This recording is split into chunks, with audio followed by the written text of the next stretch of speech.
Good evening. My name is Eric Lindstrom. I'd like to call this meeting to order. This is the Inland Wetland Commission meeting for the town of Monroe. Today is Wednesday, June 10th, and it is 7 p.m. Will everyone please stand to recite the Pledge of Allegiance? Pledge allegiance to the flag of the United States of America, and to the republic for which it stands, one nation, under God, indivisible, with liberty and justice for all.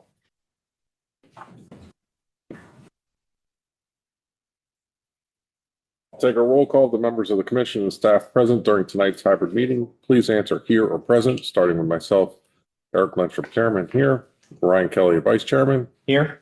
Mark Zamry is not here. Rick Smith. Here. Jim Stewart. Here. Paul Fernandez. Here. And Andrew Brotman, Inland Wetlands Enforcement Officer. Here. Before we start, I'll read our mission statement and how the meeting will proceed. The objective and purpose of the Inland Wetland Commission is to provide for the overall protection and preservation of the inland wetlands and watercourses within the town of Monroe.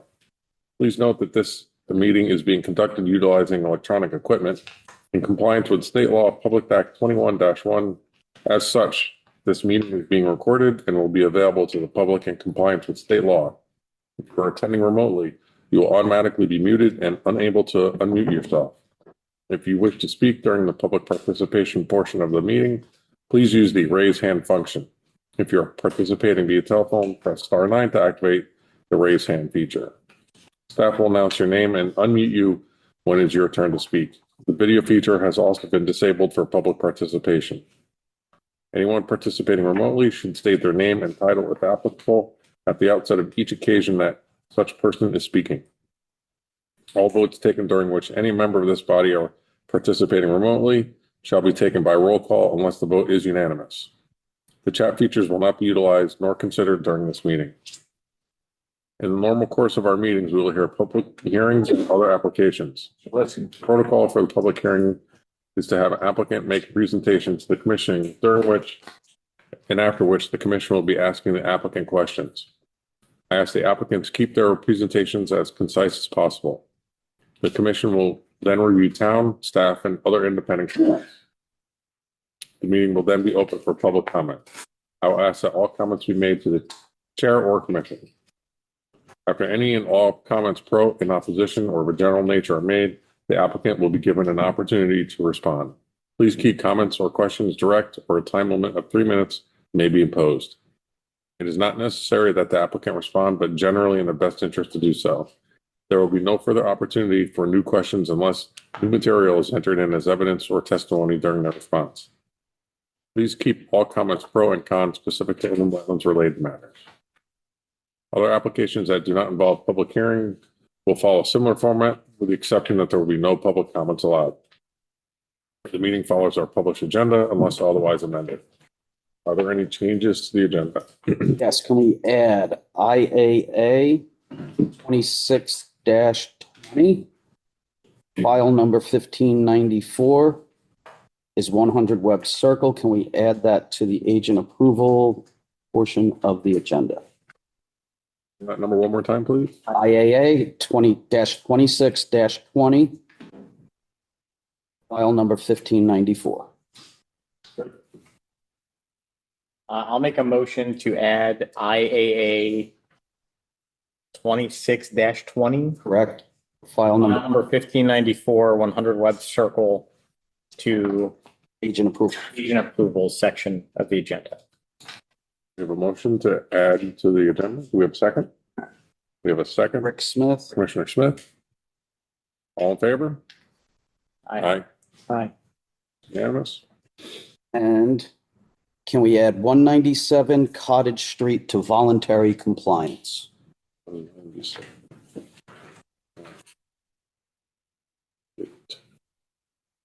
motion to add 197 Cottage Street to the voluntary compliance section of the agenda.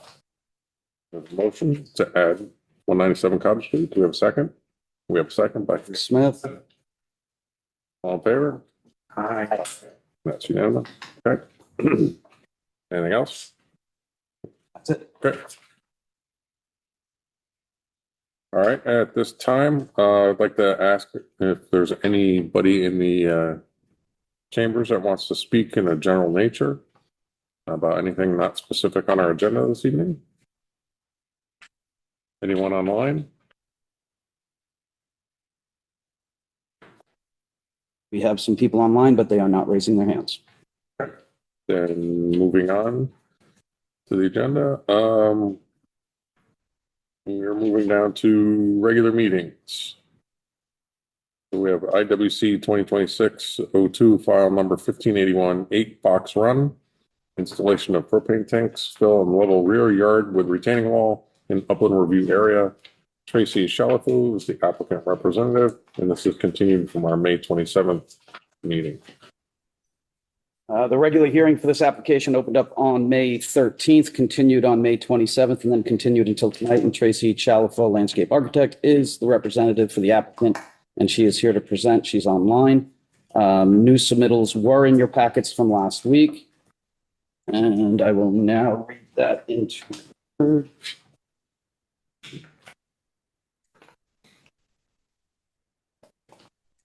New submittal is exhibit number 5. Received in on 6/3/26. It is a revised set of plans, and it was submitted by Tracy Chalifo, representative for the applicant. And the floor is yours. Good evening. For the record, this is Tracy Chalifo, landscape architect based in Danbury, Connecticut, presenting for Mr. Daniel Caruso, 8 Fox Run. I'd like to share my screen at this time so I can present the slightly revised plan. Can everyone view that? Yes. Very good. So what you see before you is a revised retaining wall location. At the request of the commission, we moved the majority of the retaining wall away from the wetlands line to increase the buffer between the wall and the wetlands line. So if you refer to the red wall, this is the wall that you saw at the previous meeting. And the black hatched wall here is what we're currently proposing. So you'll see, especially in this northwestern corner, we've made a substantial change in an effort to increase the buffer. Now the buffer is 24 feet in several areas. It even exceeds 24 feet in some areas, I believe, here. And the closest point is about 10 feet from the wetlands line, and that would be here near wetland flag 17. The wall was extended in the eastern direction to increase some usable lawn immediately behind the house and still maintain a substantial buffer to the north in this area. And also the grading plan was adjusted accordingly to have the level lawn in this area. And then for the western lawn area, it's actually steeper than what was previously presented. Previously, it was graded at a 5% slope, and now it's graded at a 10% slope, which shortens the retaining wall. So it's not as tall. Now the wall is in this area.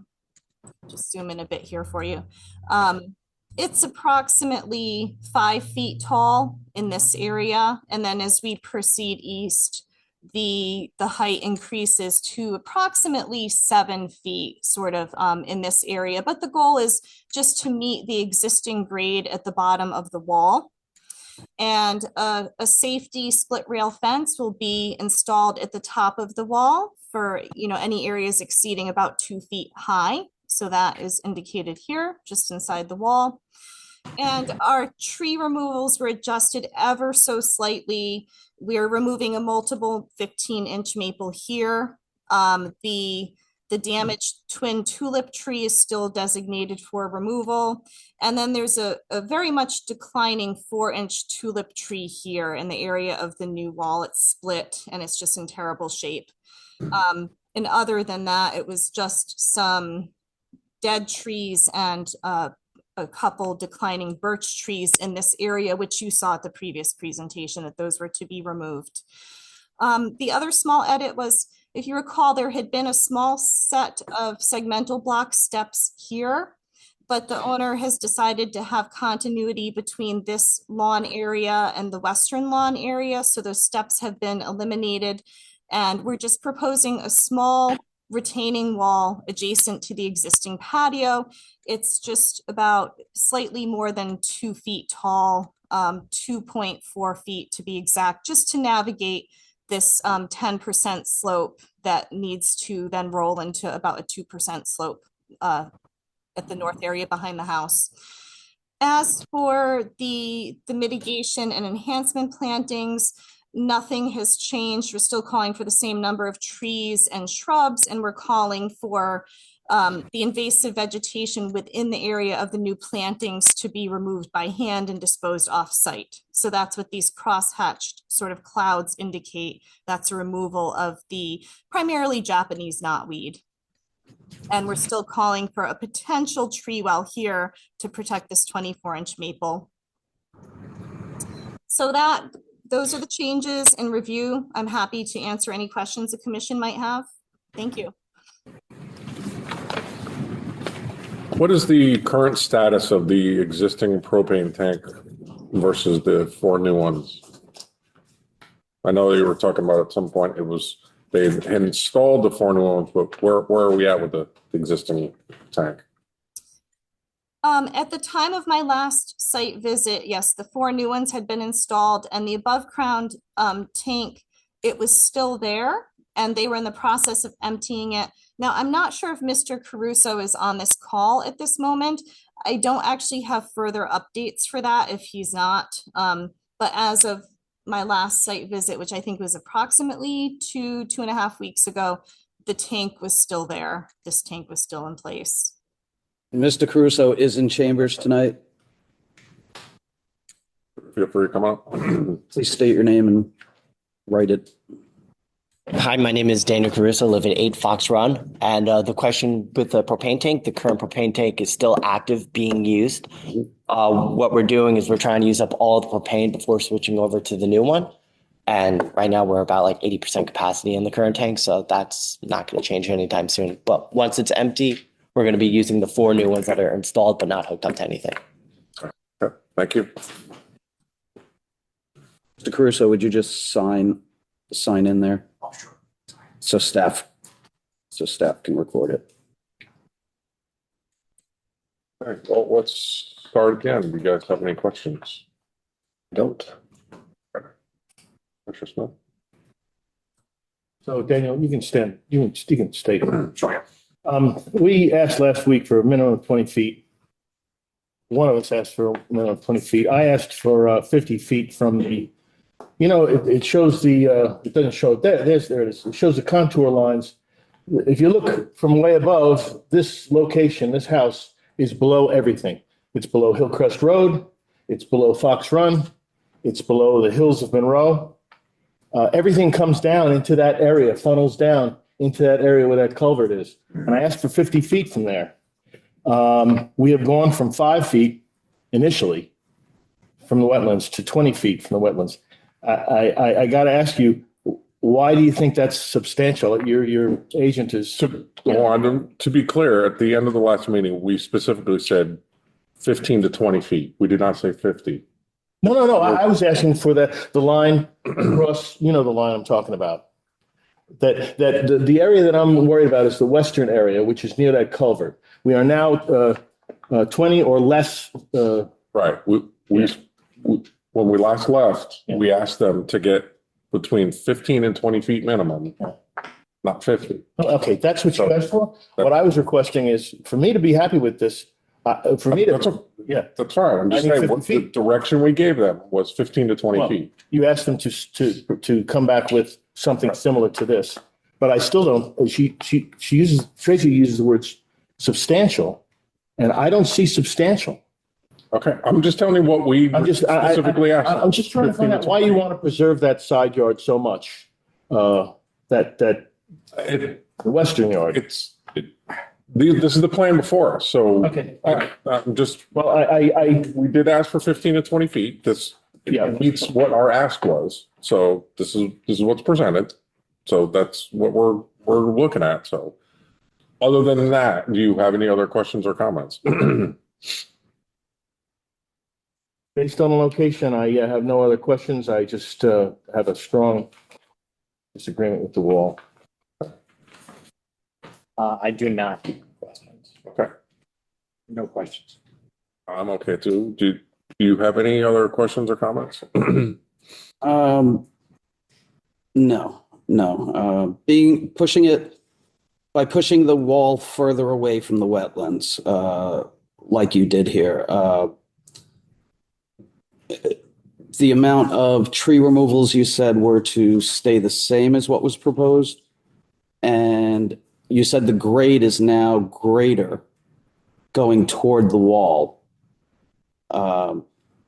Does that pose any erosion issues for you?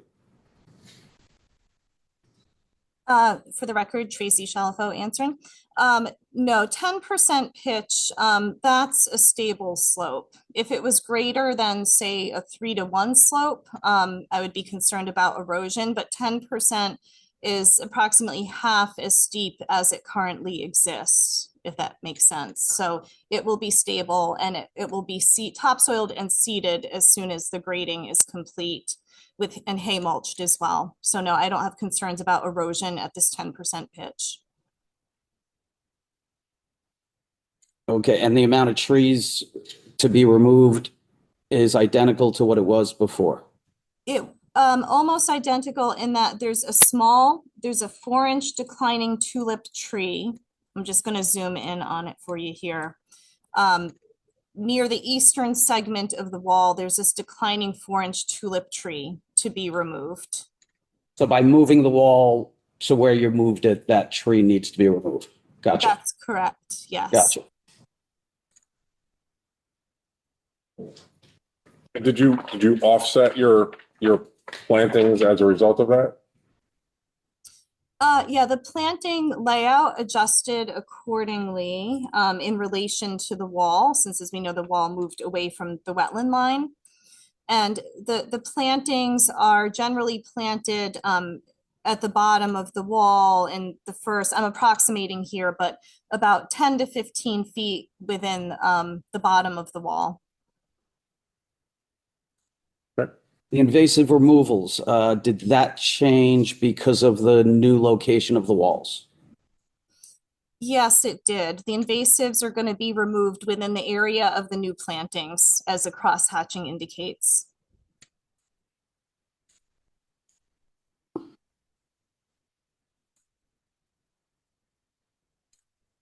Can I ask, Crusoe, did you live there during the that large storm 2 years ago? I think you just might have moved in. I just moved into the property in August. So no. So you didn't see it? No. Just wondering what it looked like. Because I don't remember walking down there. This is very, very flat coming from the culvert. It flattens out, as you can see, but I didn't see that area. The increase of the pitch in the yard to the 10%, was that due to, what was the reasoning for that? So the commission had asked to move the wall further away from the wetlands. Why was the wall shortened, and what's the benefit of shortening that wall? And is that a reflection of the grading? Because now you have sort of a steep side pitch to the yard. And I'm just wondering if did that make that yard less usable? And is there any benefit to having that wall shorter or taller? That's a great question. The reason that the wall was shortened and the grading revised was that Mr. Caruso desired to have the same elevation of lawn across here from east to west. And there is a grade change between the western lawn area and this northern lawn area, this northeastern lawn area. So he was aiming to have, if you look at the same top of wall elevation of 448.2 is all the way across. So the short answer is the grading was revised per Mr. Caruso's request. And as a result, it shortened the wall in this area by up to 5 feet. If you recall, previously it had been around 10 feet at the tallest, and now it's 5 feet. Great, thank you. I have no further questions. All right. And would somebody like to make a motion regarding this application? I motion to close the regular hearing and move to deliberations. Okay, we have a motion to close. Do we have a second? Second. A second? All in favor? Aye. Anyone opposed? Okay.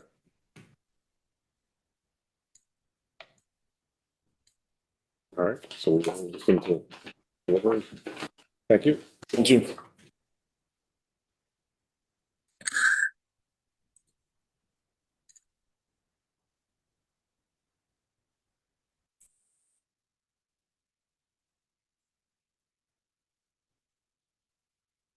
Moving on to IWR 2026-01, file number 1561, 27 Yankee Hill Road, remediation to restore cleared wetlands and or upland review area per IWB-2025-09, file number 1561. This application was accepted at our last meeting on May 27th, where it was determined to hold a regular hearing. The violation was presented to the commission back in December 10th of 2025, where it was determined to present a full remediation application, which is what's in front of us today. The homeowner, Eric Turkelson is here to present. I should mention, staff did a preliminary review of this plan and had very few comments that were minor in nature.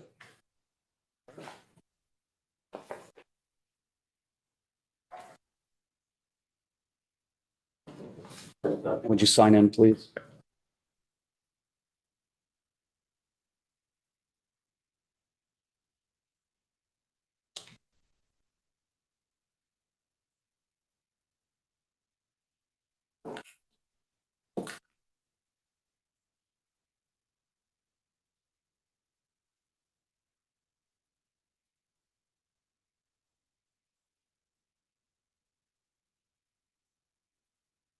Should I begin explaining the remediation plan or just explain the? Yeah, go ahead. William Kenny created a remediation plan for me. This area, the brush was scraped. A thin layer of topsoil was pushed. My son's intention was to ride his dirt bike on my property, and again off onto 48 and 50 Squire, which is Monroe property and near wetlands. This plan starts by pulling some of the brush and dirt away from the brook, scraping the topsoil back up to expose the original soil that was there. There is brush that was pushed into piles. We'll remove the brush piles, some dead trees that were there. No trees were cut or removed, just pushed to open up the area for him to play on his little dirt bike. The plan is basically creating a meadow environment. It's 27 trees spaced with a demarcation rock at the western border of my property. So with 7 4x4 posts across the western border of my property with signs notifying of what is on the other side of my property, the wetlands.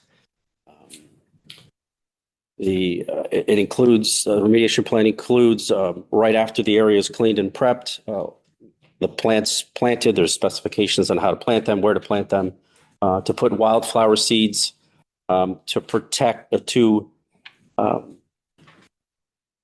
reduce the potential for invasive plants to grow. I do need to trim that at least twice a year, according to their plans. Because I've lived there for a long time, it's going to be more than that, I could tell you. The area, it grows very fast. I have current pictures from yesterday just to show in the last few months how tall the growth is compared to the pictures you have. It was covered in prickers and in not shrubs, prickers and invasive species that were just 6, 8 feet high. So my son pushed that. I have already spoken to 3 landscapers. I looked into availability of the plants. Some of them are a little difficult to get, but I will get them. I'm trying to be prepared. I can start immediately on the plan if it's approved. Last meeting, I mentioned about 2 months. I didn't mention about. I said I could do this in 2 months. I might need 3 months because of availability of some of these trees. I found 10 to 20 foot tulips. It's hard to find smaller ones. This costing me a lot of money. I'm trying to stick to the plan and do the right thing, but also not spend a fortune if I can help it.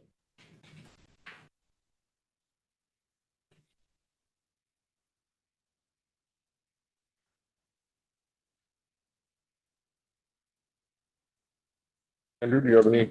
I was out at this property when the violation first took place. So if commissioners have any questions, I did put eyes on it. I saw the piles of brush that were removed and piled up along the edges. From what I can tell, it was, I don't know, 70% barberry, some multiflora rose. So I can't tell exactly what was there, but the bulk of it was invasives. The ground was scraped. So I feel that William Kenny's plan that he put together kind of puts it back to what it was by mostly ground covers with shrubs, some hardwood trees. The native hardwood trees that are part of the plan, I didn't see that any trees were removed. But his approach is to bring it back to a sort of wildflower meadow, which will be a pollinating garden, and eventually turn back to upland woodland or upland forest by the trees, the shrubs, and letting the ground covers take over. So by reviewing the plan that's presented, I feel like it's going to be put back to even a better state than it was, due to the fact that we're putting in natives and we took away maybe some natives, but mostly invasives. You're okay with the timing that he mentioned? I think that's I think that might be a little advantageous for you. Also, I would say that we're looking for a mixed hardwood forest. Okay. If a particular species that was spec'd on this plan is hard to find availability wise, The tulip tree right now, according to Monroe Nursery, Newtown, a couple in Fairfield, they said they're very hard to get. I have quotes for black birch, which is on there, red maple, pin oak, and red oak, all meeting the requirements or the specifications of the remediation plan. The red oaks are large. They're 3-inch plus cal something. I think that's caliper, 3-inch caliper. All right. So as far as the size of the plants go, what's spec'd on this plan is wetland remediation size plants, which are small, 4 to 6 foot in height. That's up to the commission if that's acceptable. All plants grow.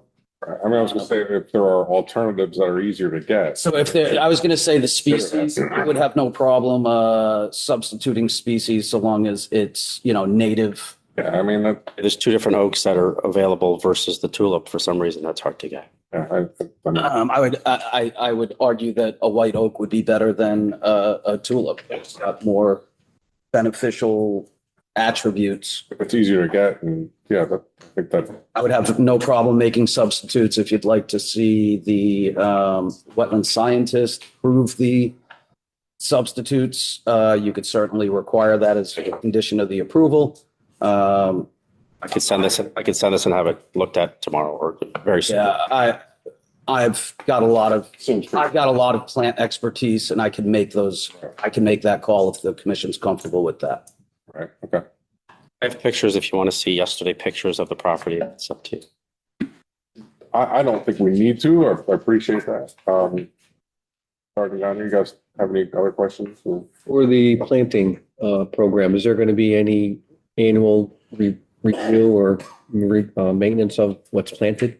An annual what, I'm sorry? Just review and maintenance of what's planted and Yes. it's growing and it's healthy.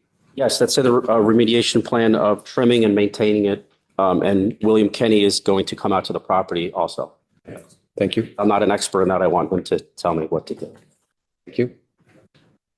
I should also make mention, there is a invasive species monitoring as part of their plan. I have to trim and maintain those to have this grow. These grow. Great, I have, no, we asked all our questions last, I don't have any other further questions. Thank you, Mr. Turkey. Yeah, I'm very comfortable with this plan. No question. Yeah, too. I put on the hold harmless. I'm sorry to interrupt. I put on the hold harmless just so you know that it was 3 months and that's my goal. Just for me to go on to 48 Squire and to town property. Right. I just want to be clear that if it goes past that, I have to ask for an extension, but that's what I put on there. Okay. Do you have any other further questions or comments? No, the demarcation of the area, I think it's all a benefit. I'll also mention that the town engineer reviewed it. He had no comments on this. Somebody want to make a motion? With I'll make a motion to close this regular hearing and move to deliberations. Second. Unanimous?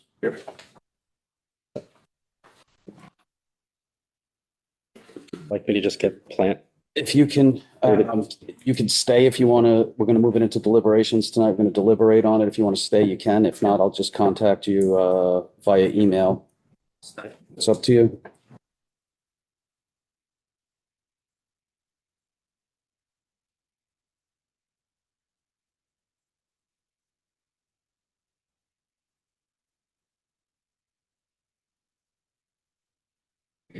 All right, moving down to public hearings, we have IWC 2026-01, file number 1564, 1603 Monroe Turnpike, proposed construction of excavator contractor facility and remediation of wetlands. Bruce Mondo Jr. applicant, Donald Smith Jr. representative, continued from our May 27th meeting. This application was presented on January 14th meeting where it was determined to hold a public hearing due to both significant impact and public interest. The public hearing opened on February 25th. It was tabled to May 13th, continued until May 27th, then continued until tonight. We did get a new submittal. And I think I'll mention exhibit number 22 was presented at the last meeting. And it has been entered as exhibit number 22. It was received on 5/27. It was the alternate wall plans presented by Don Smith Jr., professional engineer. We received in exhibit number 23. We received that on 6/6. And that was the wall offset plans presented by Don Smith Jr., professional engineer. And we are getting a new exhibit. Oh, no. This is exhibit number 23. You did not get that in your packets because there wasn't a set time. When I sent the other day. Right. Monday. Right. So this is the one that you just sent. Yeah. At the cost Yeah. estimate. This didn't make it into your packets because it was submitted on Monday, but here is exhibit number 23.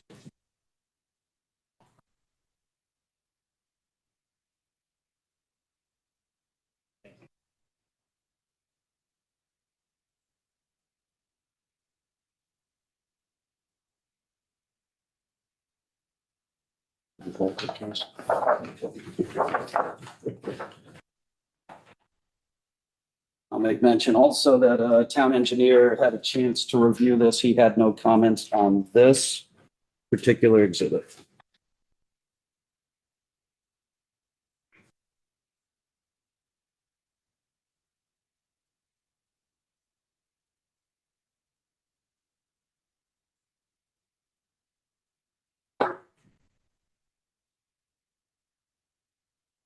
I hope.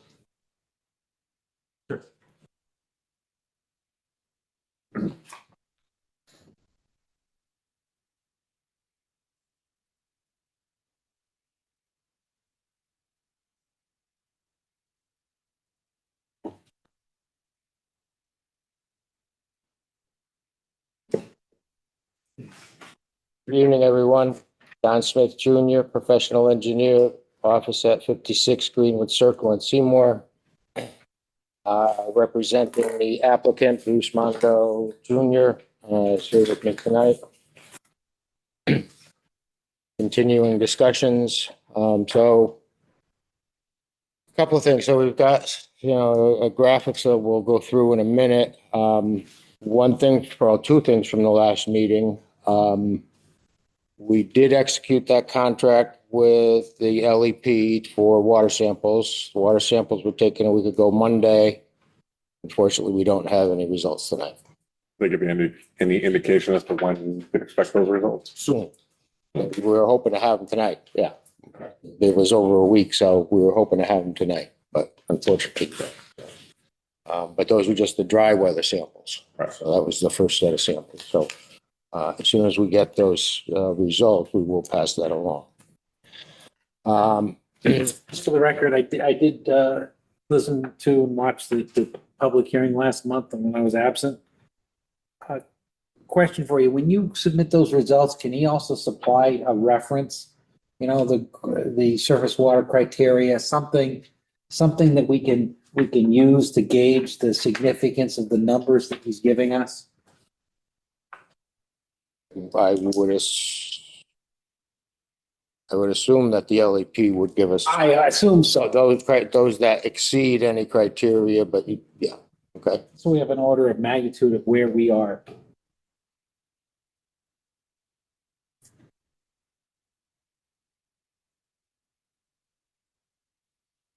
Okay. And then there was the second item or question was regarding the request of the adjoiner to pave the lower section of Old Webb Road. About 85 feet of Old Webb Road here. That's still shown in the brown that I'm highlighting now with the cursor. I've discussed it with Bruce, with the applicant, and the applicant will not pave that lower section of Old Webb Road as requested by the adjoiner for a number of reasons. The request to pave that 85 feet of Old Webb Road or 105 feet to the property line. So it's 85 feet to the catch basin and another 15 feet if we took it all the way to the property line. Would generate an additional 1,275 to 1,575 square feet of impervious area. That impervious area would be an unmitigated increase in peak flow to the unnamed stream and Halfway River, as that area cannot be served by the proposed stormwater management system because the elevation of this section of roadway here is lower than our system. We can't get that catch basin that's down next to the stream up into our stormwater management system. So if this is paved here, that increase in flow would be going right into the unnamed tributary, unnamed stream. Also, through court action, the applicant is the one that's responsible for maintaining that bottom section of roadway. Okay. The applicant says that section really does not wash out because that is a flat grade down at the bottom of the hill.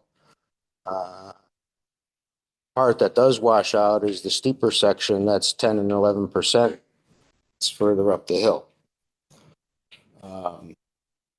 And again, so the applicant is the one that's responsible for maintaining it. So he's comfortable with what we have there as proposed gravel. He doesn't see there's a washout issue. He's the one that's got to maintain it. And lastly, you have asked us to put some cost estimates together. and come back with another alternative of something between 10 and 30. As far as 10 feet further back from the 10 feet offset from where the wall was originally versus the 30-foot offset that we were discussing last week. So this is the 10-foot offset that you've seen before. The applicant, we've looked at it. The applicant is presenting this as a 12-foot offset, or another 2 feet further than the prior one. That brings us down to a storage area that was essentially equal to where we had before we lost the 10 feet, or before we moved it 10 feet. With this 12-foot offset concept, we still lose 3 truck parking spaces that we had before. But the overall storage area is the same. This wall to the right moved further up into the bank. We slid that wall 8 feet farther to the east, and it got 4 feet taller in height. This wall down the bottom here, this wall down here along Old Webb Road, we pushed that back and increased the height of that, but we've got more storage because we've increased, or more wall because we've increased the height of the wall.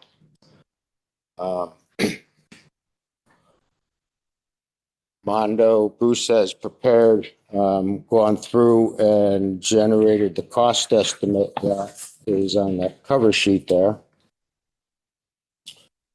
And under, you can see the comparison between, the 10-foot wall, 10-foot offset and the 12-foot wall offset walls are basically the same quantities. And then the 30-foot offset wall is different quantities. So the first column is a 10 or a 12-foot offset wall. The second column is the 30.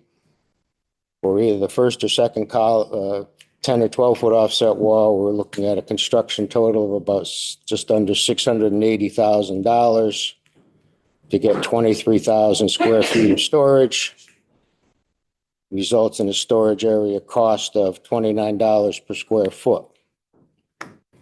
If we move that wall back to the 30-foot offset, our construction cost goes up by about $150,000 or 22% higher, partly because there's more retaining wall, partly because there's a greater export of fill material. So the cost of that 30-foot offset wall is about $150,000 or 22% higher. And for that 22% increase in cost, we get 20% less storage.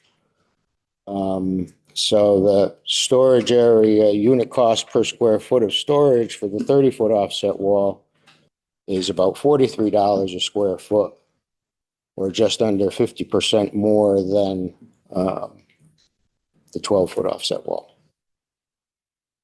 Again, we stand by our opinion that the 30-foot offset wall, or anything more than the 12-foot offset wall, is feasible, yes. Prudent, no. Can I ask how many trucks company has? We're talking about the number of parking spaces in there. How many trucks do you have today?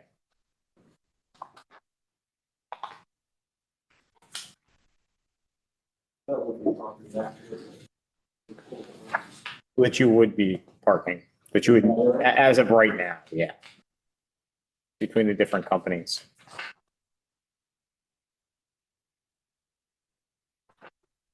It really depends on what jobs are going on.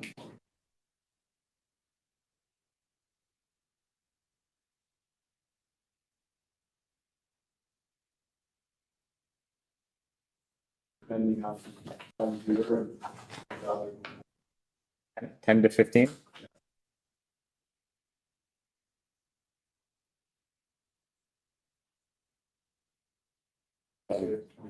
That's today's, so that this is not, this is being built for today, but also into the future.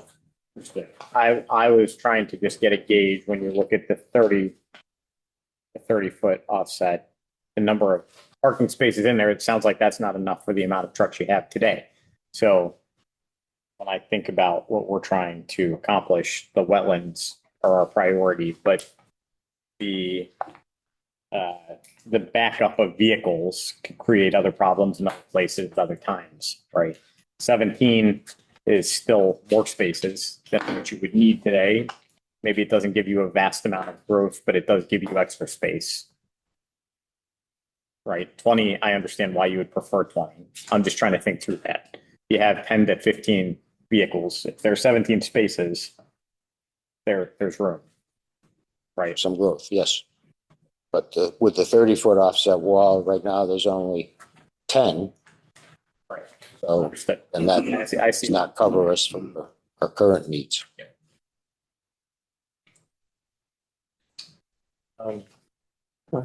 Question on your comparison of the 10 to 12 foot offset versus the 30-foot offset.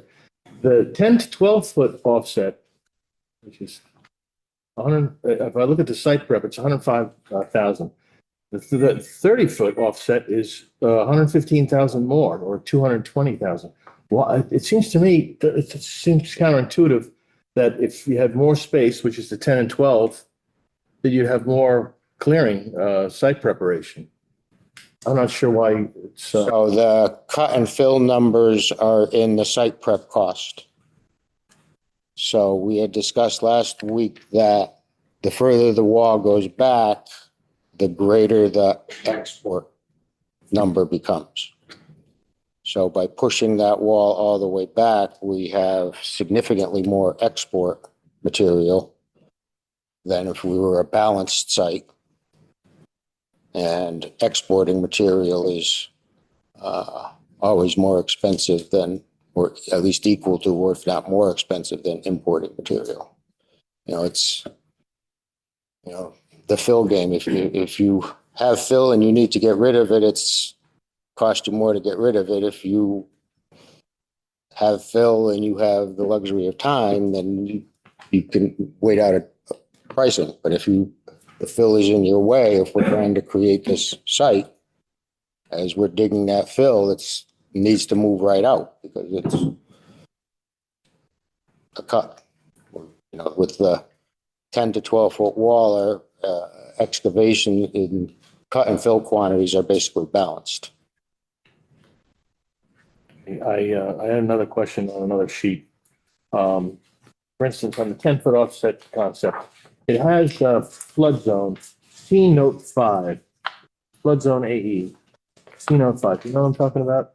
Yep, right, that right there. Yep. What is it? Where's note 5? I was trying to access note 5. I didn't see it on the drawings. I just wanted Number 5 is going to be general note number 5. That's on the plan set.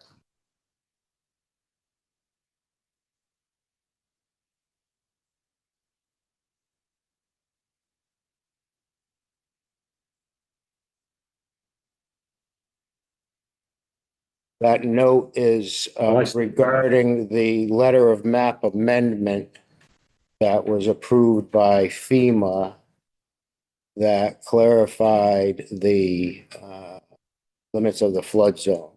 Okay, I see a clear designated trees and grub stumps from proposed development area and legally dispose of grub materials. Estimated 2 days.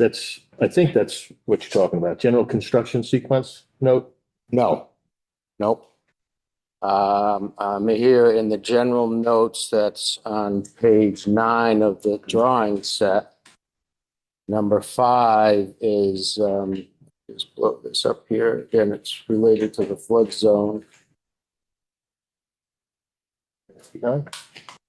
Number 5, property lies partially in a flood zone AE along Halfway River per flood insurance rate map, the firm for Fairfield County, map number 160, 189F.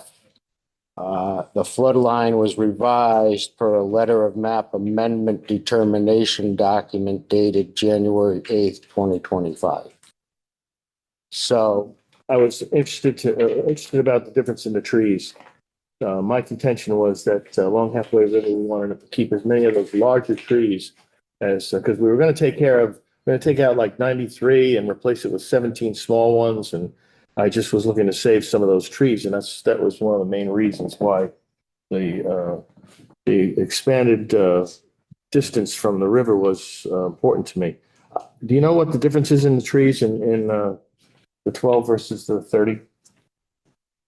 no, we did not do that kind of a count, but based on the map that's up, which is the survey map, there's the top of the bank here. All right, so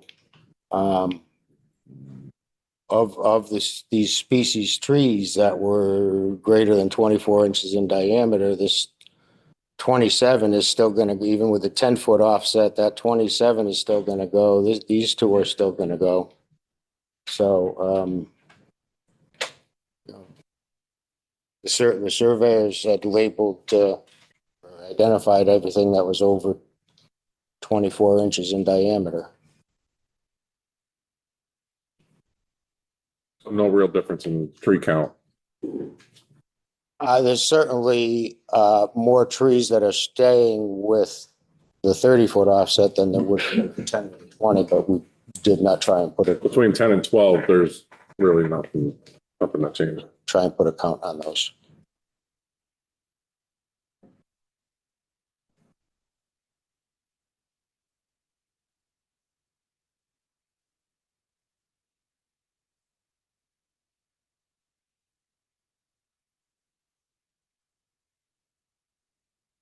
Andrew, can you remind us again of what the current violation situation is? And I just want to make sure we're not losing sight of that aspect of this whole thing. Past violation. Yeah, give me 1 second. I can pull that up. The past violation, which was unanswered and is now a citation. The violation was for piping within a wetland area, filling, grubbing, and plant removals. So it was this piping here, Right. So 36 and the 48-inch pipe. It was the activity, of that pipe, and to the west that was being used for storage, this area here. Basically, the site plan for this back building came up to the water course. So that activity, the activity on the other side of the brook was part of the violation. And then there was clearing that had occurred, I believe, down in this area as part of that original violation. and we're addressing the two pipes, the 36 and the 48. You guys already presented a plan for kind of reworking that whole space. And obviously the mitigation plan and replanting will address most of the other stuff. Right, we've increased all of the plant quantities, as we had discussed, right? We added some more trees down out to the west over in this area. It's an upland area, but we've added some more trees over there with the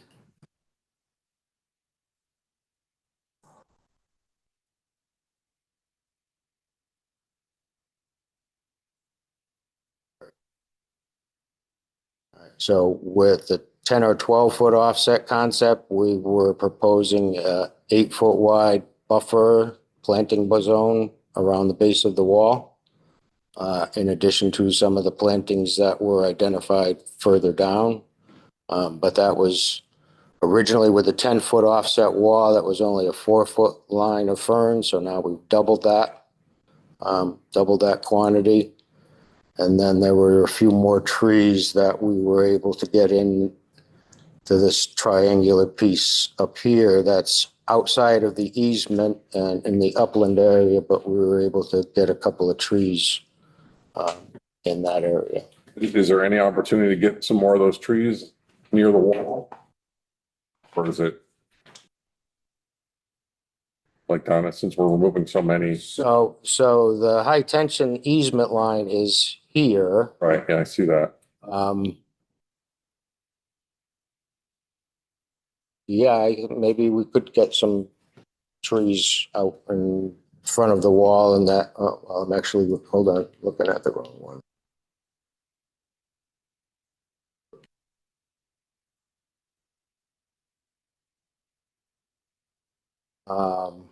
So from that planting edge to the top of the bank, yes, there's still going to be some room there that we could probably get some extra trees in. But with this 12-foot offset wall, this number here is 37 feet, which was the distance from the wetlands flagging or the watercourse flagging up to the face of the wall.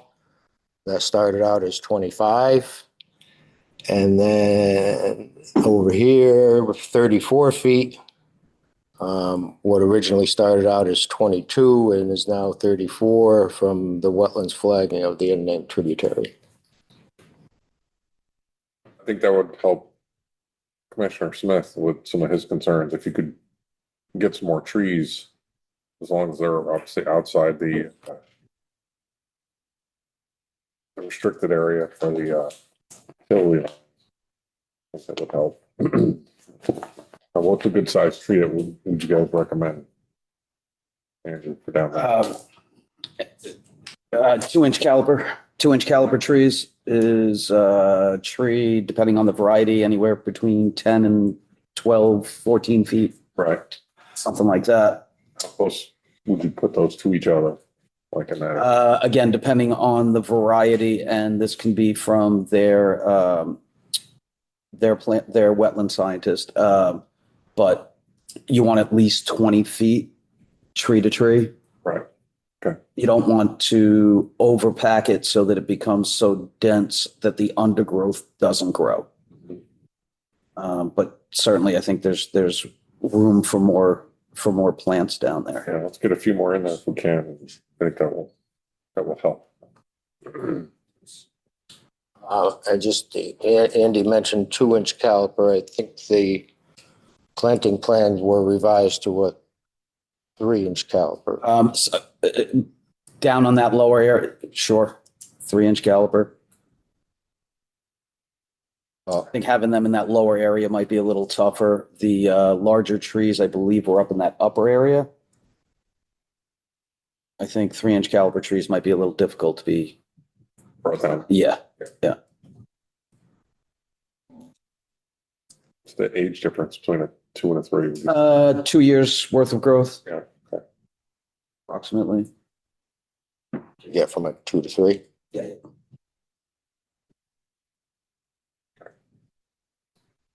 Questions or comments? No questions?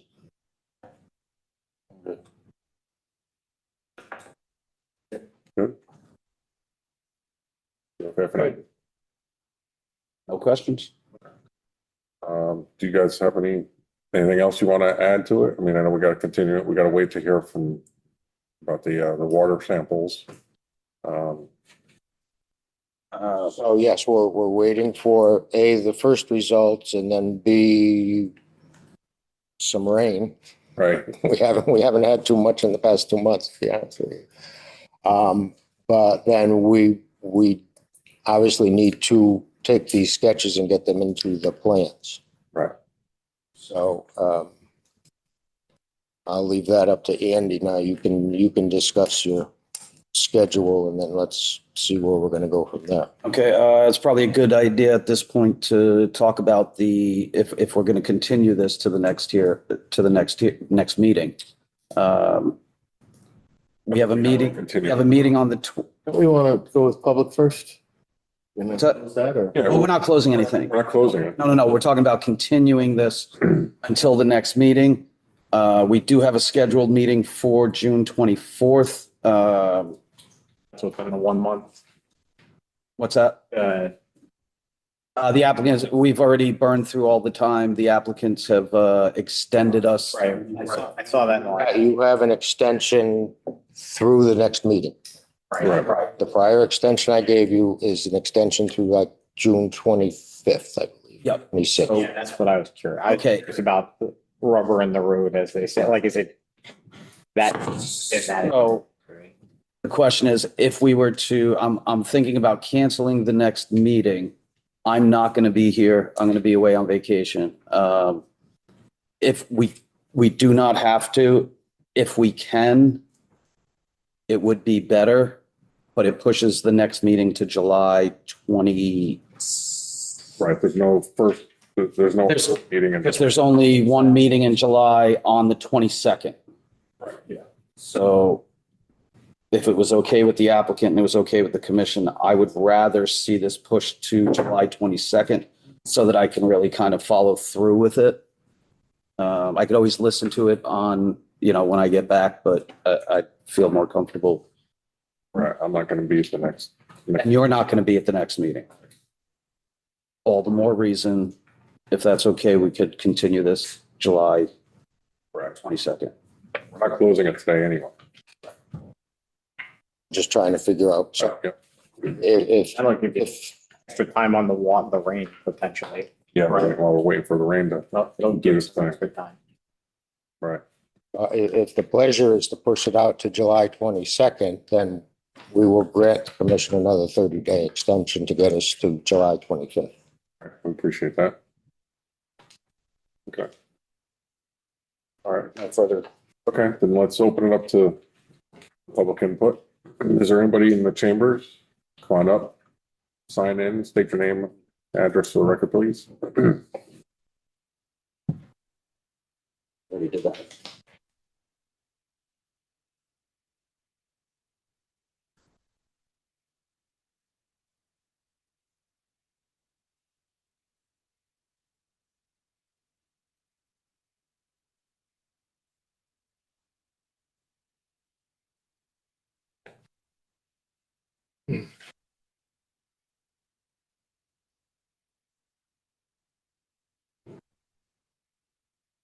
My name is Paula Jelly.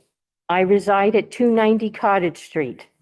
I am concerned about the access road to 1609 Monroe Turnpike, particularly the gravel extension road to 1609 Monroe Turnpike's driveway, and should be paved.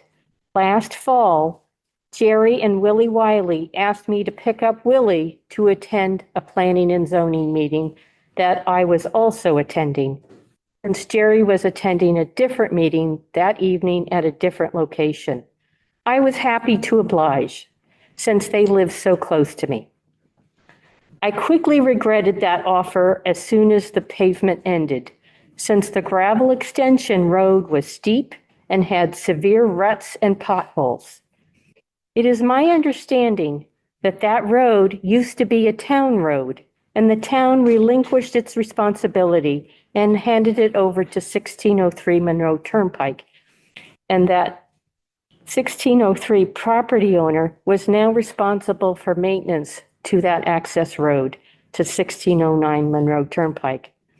I was very happy when Willie texted me on December 4th, 2025, quote, "Just letting you know that I have arrived tonight to that meeting," close quote. I replied, quote, "Oh, good. The more I think about that treacherous road, I'm a bit concerned about driving my 20-year-old car and breaking an axle or something. If that road," close quote, sorry. "If that road was paved, the frequency of unacceptable maintenance of the gravel portion could be reduced.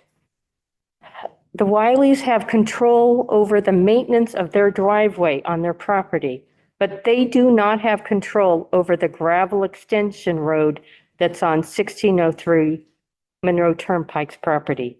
Please require 1603 Monroe Turnpike's property owner to pave the remainder of the access road to 1609 Monroe Turnpike driveway. If you do not, I will not drive to the Wiley's house ever again. My experience said that it was not well maintained. Thank you for your consideration. Willie Wiley wants to speak, and he's unable to see his hand raise feature. Can you talk him through that, please? Yes. Thank you. Mr. Would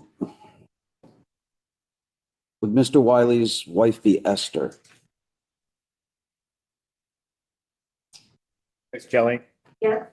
Would Mr. Wiley's wife be Esther? No. Okay, Geraldine.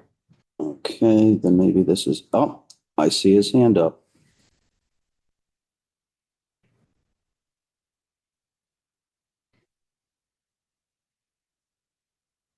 Mr. Wiley, are you there?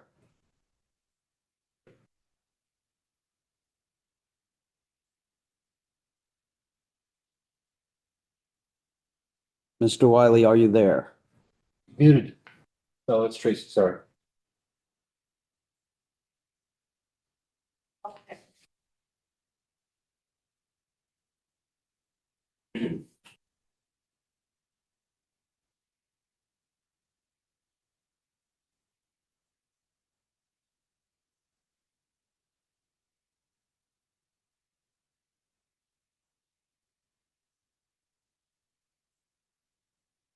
Can you hear me now? There we go. There you go. We have you. And I pushed enough buttons on the phone. Sorry. My name is William Wiley. Address is 1609 Monroe Turnpike. I have a couple of comments about some of the items and some of the items presented at tonight's meeting. One is that the 12-foot offset plan would be looks okay. Even the 10 or they would be fine either. But the question I have is, how will there be a railing or anything on the edge of the driveway between Old Webb Road as approved and the top of the wall for the storage area? That's where, if you come down the driveway, there's no way, if somebody were to go off the edge towards the proposed storage area. That's a concern that we have.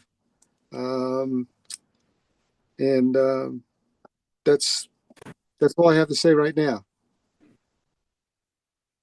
Okay. Thank you. Guys, come back up. So, I think we answered the reasons why the applicant is not volunteering to pave this section of road.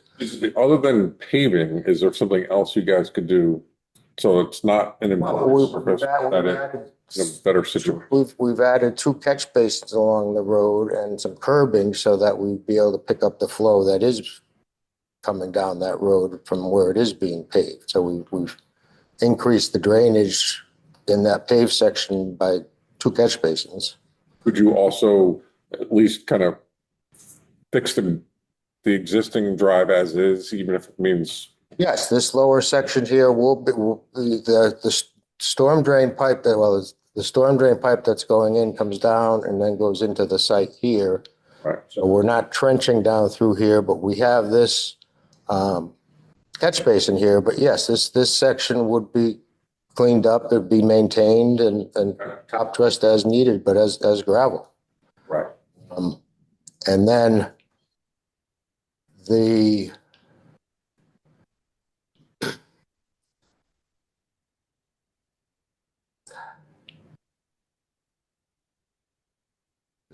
let me go to a grading plan.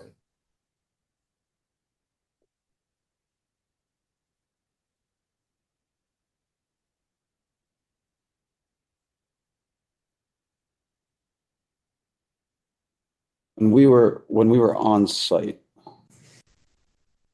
the road was in pretty rough shape. Right. On the steep section where it's planned to be paved. I'm wondering if Miss Jelly's concern is along what we experienced, what we saw, Right, which will be which will be paved. and properly drained. I don't know if when Miss Jelly was there, if it was that flatter area that was the concern, or was it the steeper section that was the concern? Right. It sounds like they are planning to address the lower section, kind of clean it up. As well. With the addition of the paving and the catch basins that should. That lower section. From Yeah, that road was in pretty shoddy shape. Right. When we were there on the site visit. But it was really where the pavement is proposed. Right. Right. This is 11% grade up in this section. And that's really is too steep for a gravel driveway. Yeah. That's why this is being proposed to be paved.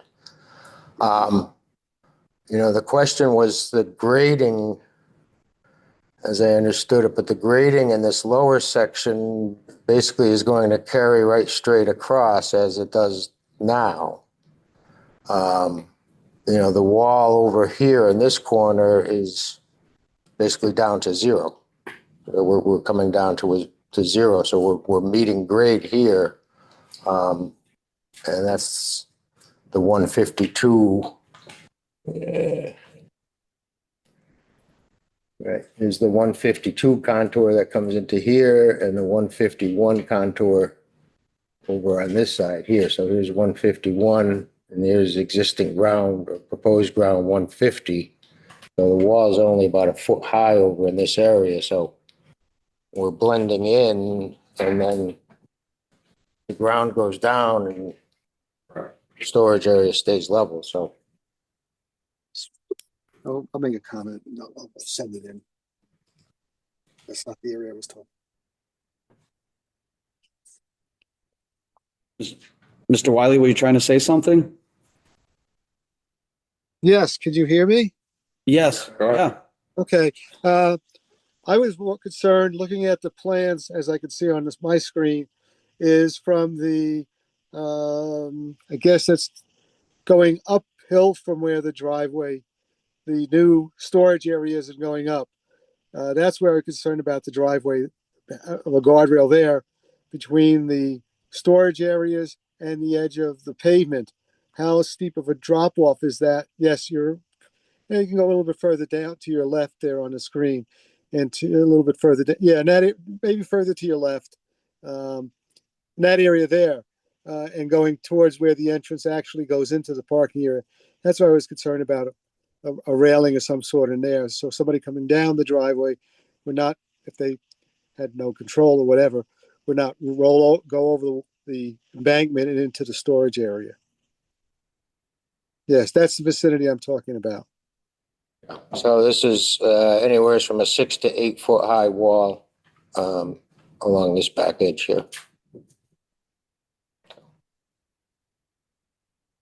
And that's higher than the roadway, or that's lower than the roadway at the bottom of the parking lot there?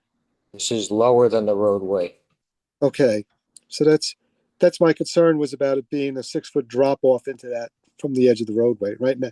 Not the whole length, but just that short, very close section at the bottom there. I think I'm wondering if there's going to be some sort of a retaining wall or guardrail along The edge of the driveway. on the edge of the driveway to prevent anybody from potentially, sliding off if it's a wintry mix and you lose a little control and your car starts to slide. We had some more room there before when that wall was out 8 feet farther over. But to try and maintain our storage area, we expanded this wall to the south and we expanded this wall to the east, got them taller. But I think if you can sneak in a little bit of a guardrail just to help, prevent any vehicle from potentially sliding off, I think that's what the ask is. What about a curb? What about a curb? Anything to help prevent cars from, Right. Well, that side of the road will have a curb on it. The cross pitch is coming back to this side, to the drainage side, but that side will have a curb on it. It's decent sized curb. Yeah, curb will help. Yeah, I mean, Yeah. I guess you're not going that fast. Right. It'd be really difficult to. But I'm just interpreting what Yeah. the person online was requesting, so. Okay. Is there anybody else online that would like to participate, or anybody else in chambers?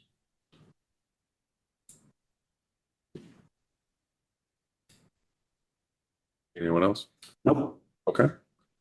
All right, then we will continue us to our next meeting, which we will confirm shortly, Continue to the next meeting on probably. July 22nd. Okay. Is the commission of the consensus that we can revise the plans to the 12-foot offset wall location as a full set of plans rather than these sketches, or do we? We can certainly ask. What do you guys think about the 12? I already heard one of the people online saying they're okay with the 12-foot setback. For me, I think if I'm comfortable with the 12-foot setback, I think more comfortable with it. I'm intrigued by the idea of the plantings, additional plantings.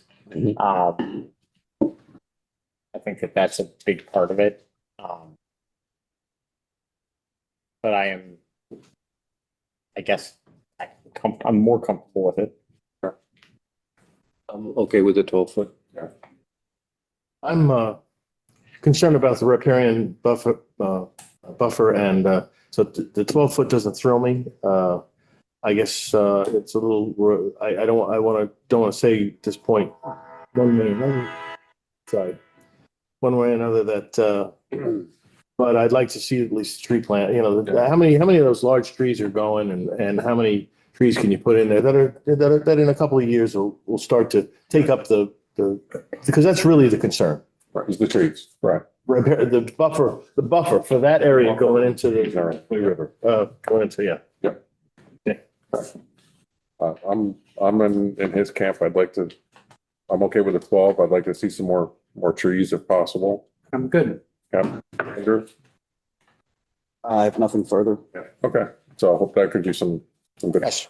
Yeah, so we'll talk to the biologist. We'll get the plan set revised. We'll talk to the biologist and get some more trees on the bottom, and then we'll get those plans to staff. Hopefully we get two go-arounds before the 24th of In the 22nd of July. Yeah, 22nd. July. In the event that we don't get a significant amount of rainfall for them to be able to get their information, I don't want to overthink this, but Right. we have a plan Backup plan. in case. Can it be a condition of, could it be a condition of an approval that the water testing comes out in a certain way? I don't know. I guess we cross that bridge when we get to it. Yeah. So start doing your rain dance. So. You're just, from my opinion, you're requesting some more technical information, but again, after the hearing closes, Well, that's what I'm saying. as long as you're requested that information, we're glad to No, I got you. do that after the hearing is closed. Yeah, I think ideally we'd like to have all that ahead of time. I just knowing what happens with the rain, it seems like we either get none or a lot. So hopefully we get enough rain and this is a non-issue. So, Hopefully the extra time, yeah. So not we waiting appreciate till late you July. again, giving us the extension to get us this through. We all know it's gonna pour on the 4th of July. So Exactly. It's tough. Of course it is. Yeah. July's not Weekend. though, right? that's it. Except they won't be working. all week. So, okay. So Yeah. definitely we'll see you on the Just 22nd. to be clear, so apples to apples with regard to the trees, it was 93. What is it now? Right? You were going to take out 93 significant, according to Beth, your environmental consultant. And Yeah, Janet, I'd like an apples to apples. We were at 93 with the 12-foot. It's going to be 73 or whatever the number is. See if we can get a number on that. Right. All right. Okay, great. Thank you very much. Thank you. Have a good night. Thank you.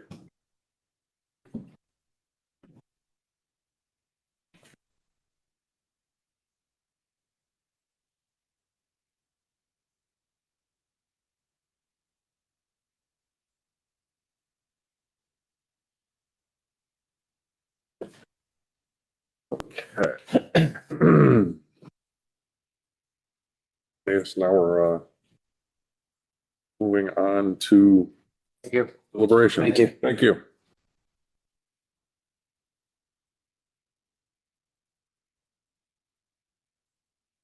All right, we'll start with 8 Fox Run. That was first before. All right, so that is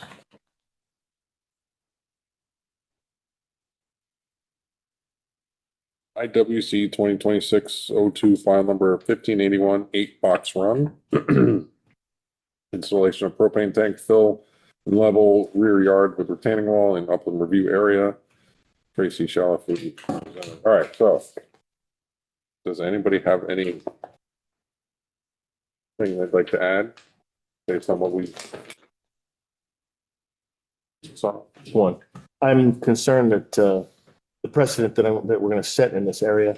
You look at the map, there are a lot of people who have their wells, and as this property goes from 8 Fox Run to the west, to the east, there's a lot more level land, a lot of people who have wells, and I would hate to see that the whole neighborhood starts coming to us with applications to expand into their wetlands, seeing that this house has been, they've all been there for 40 years. So I worry about the precedent that we set in allowing somebody to be 10 feet away from the wetlands. I think it's the wrong way to go. Anybody else have any comments? Unfortunately, I didn't watch that portion of the meeting, so I'm going to abstain from any vote. Mhm. Okay. I am curious. I'm not debating with you, Rick, but I'm just looking back at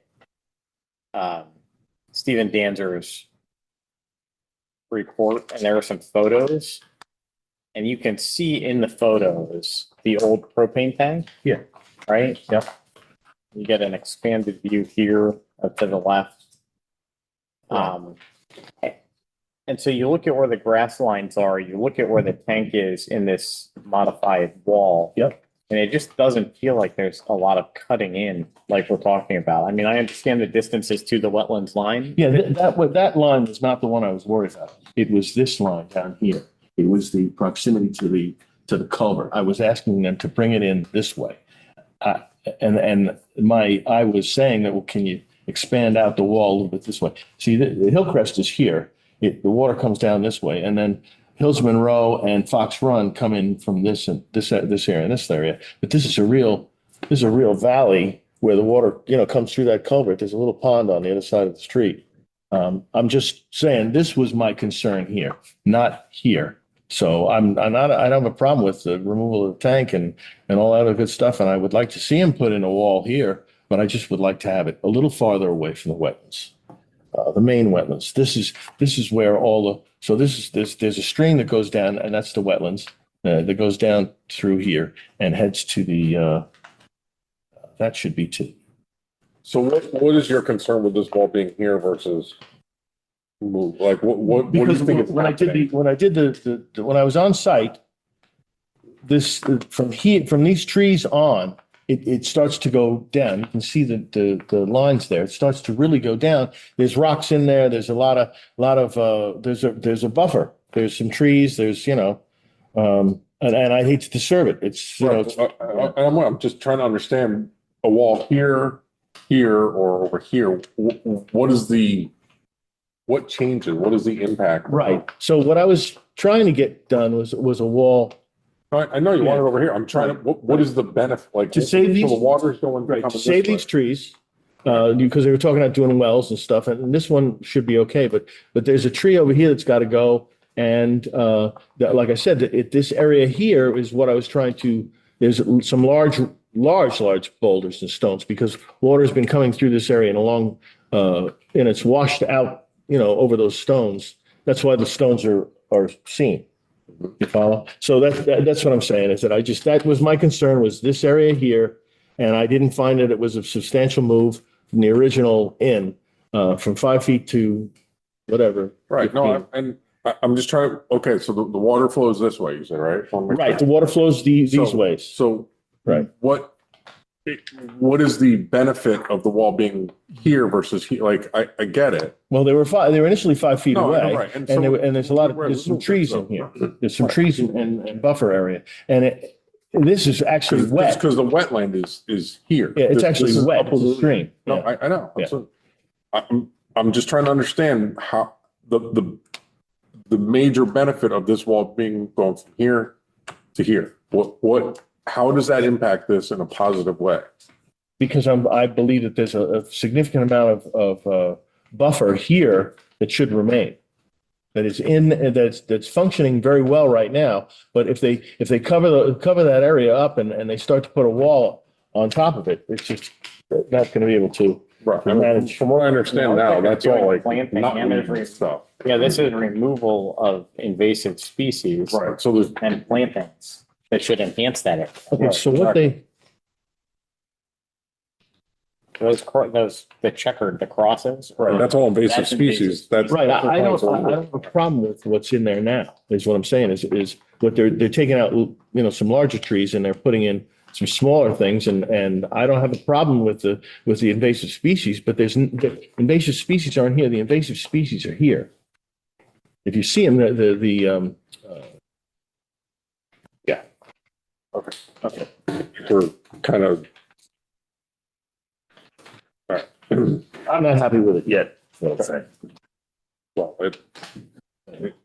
we closed it, so this is Yes, what it I is. understand. So, okay. Are there trees being removed from that? Not, I don't mean to keep being. There's a very large tree, at least one very large tree that's got to be removed. I see tree removal notes and I Yeah. don't see anything pointed over there. I see a tulip tree back here. What's this one say? Temporary stockpile. It says existing maple to be removed. That's Existing maple. Yeah. all right. And that's inside the lawn. Right. Yeah. That's the one. That's the one that can start. There's some other low-level bushes and stuff.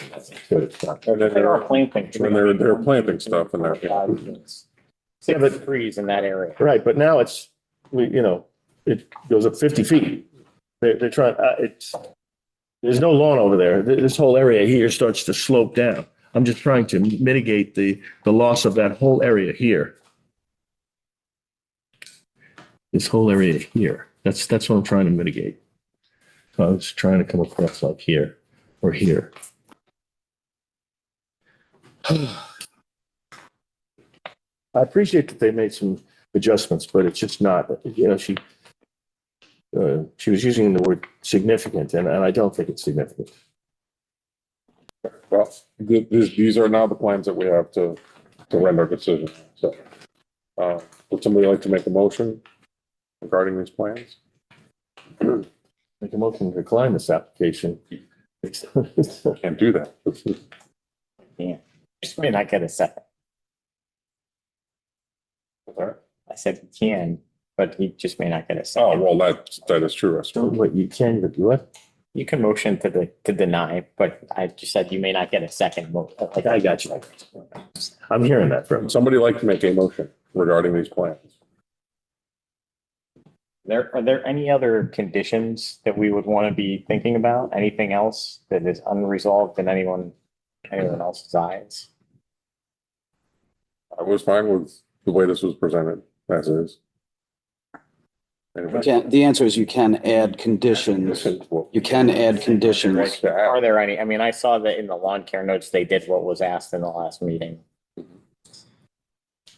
I'll make a motion to approve application IWC 2026-02 with standard conditions of approval. Okay, we have a motion to approve. Do we have a second? I'll second. Have a second? All in favor? Aye. That's 3. All opposed? 1, and 1 abstention. Abstain, got it. I've got the abstention, I've got a nay and 3 ayes, motion passes.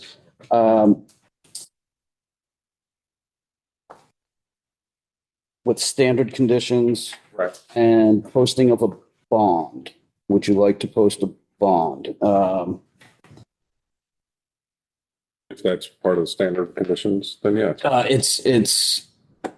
It's not a part of standard conditions. An amount of a bond should be stated with the motion, so we can add a bond to this. Town engineer made comments.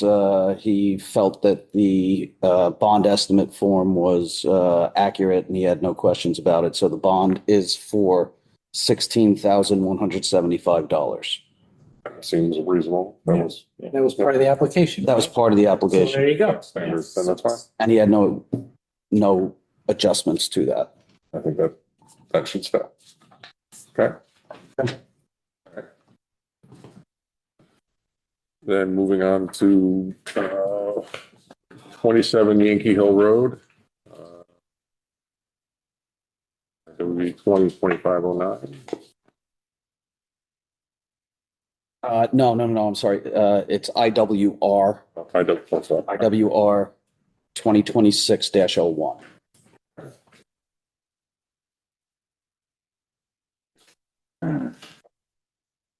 Any specific comments regarding the plan? I was okay with it. I was okay with it. Other than the timing, I mean, I think it's a little aggressive at the time, but so he's gonna do it, so I think that's fine. And then switching out plants. Yeah, I think if I'm okay with letting you substitute. Approve substitutions. Yeah, just If necessary. necessary just to make it easier to get it done quicker and, you know, limited availability, all that. So, you guys okay with that? Does that make sense? Okay. We want to make a motion? Anybody have questions? Question? I'll make a motion to accept IWR 2026-01, file 1561, 27 Yankee Hill Road. As is with the conditions as mentioned. With conditions as mentioned is fine. And would we like to post a bond on this? It is not part of the remediation application.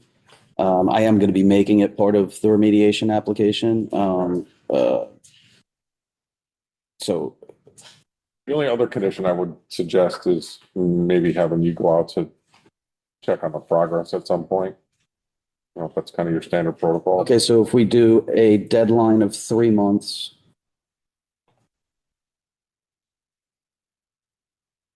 With inspections, 1 month intervals. Something like that, yeah.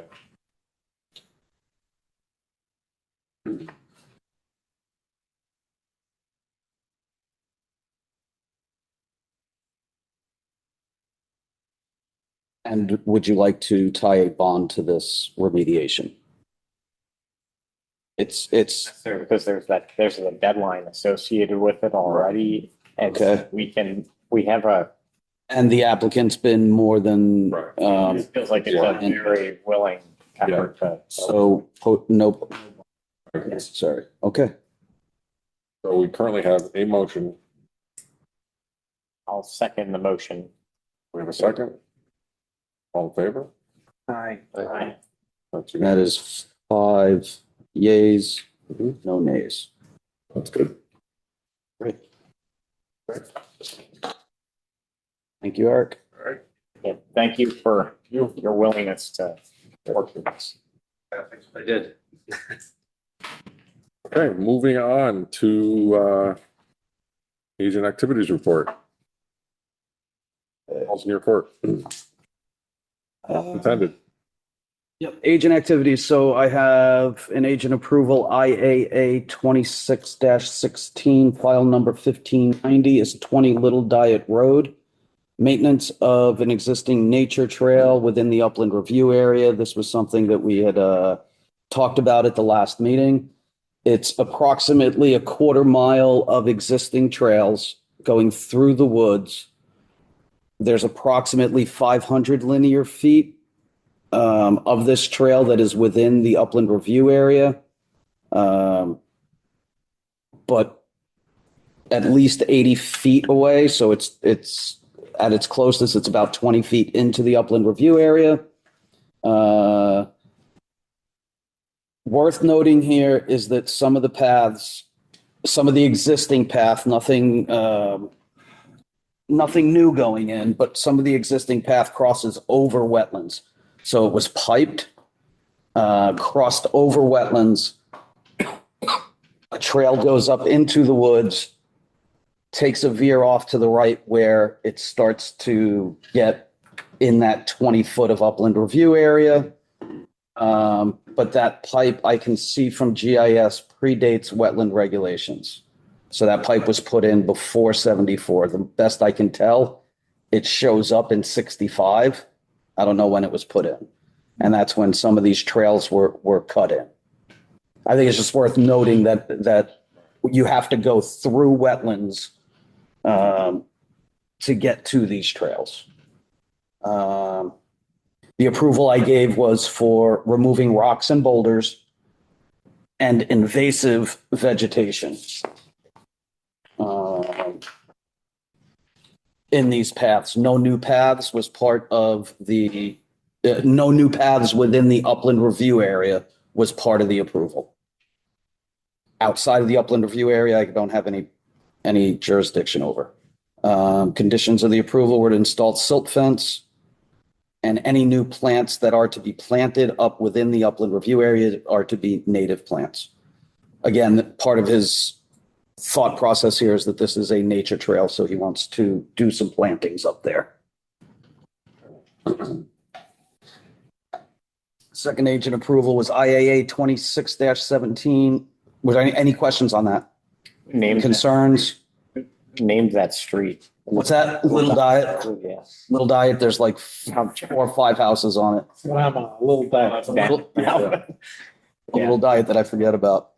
The other agent approval is IAA 26-17, file number 159255 Old Castle Drive, replacement and expanding of an existing deck within the upland review area.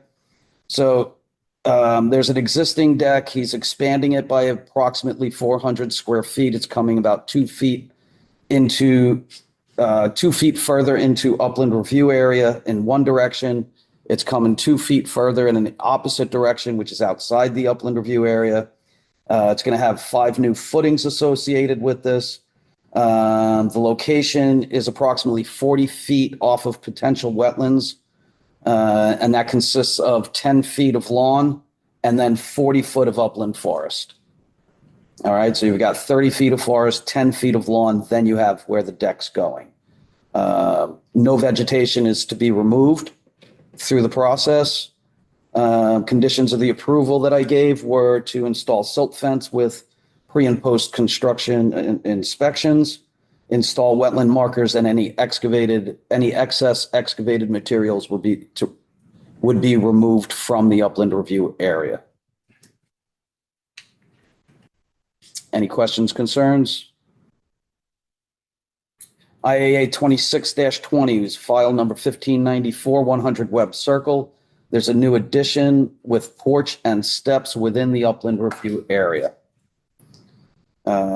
It's a 15 by 17 foot addition. It's approximately 60 feet from flagged wetlands. It consists of 30 feet of lawn and then 30 feet of raised garden beds.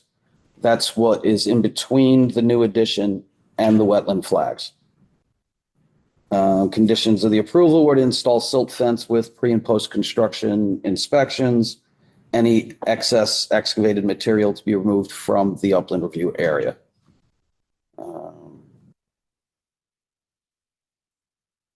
Questions, concerns? Okay. Under enforcement, I have nothing, but I would like to talk about a voluntary compliance that I issued, 197 Cottage Street. What about the 118 Richards Drive? Richards Drive.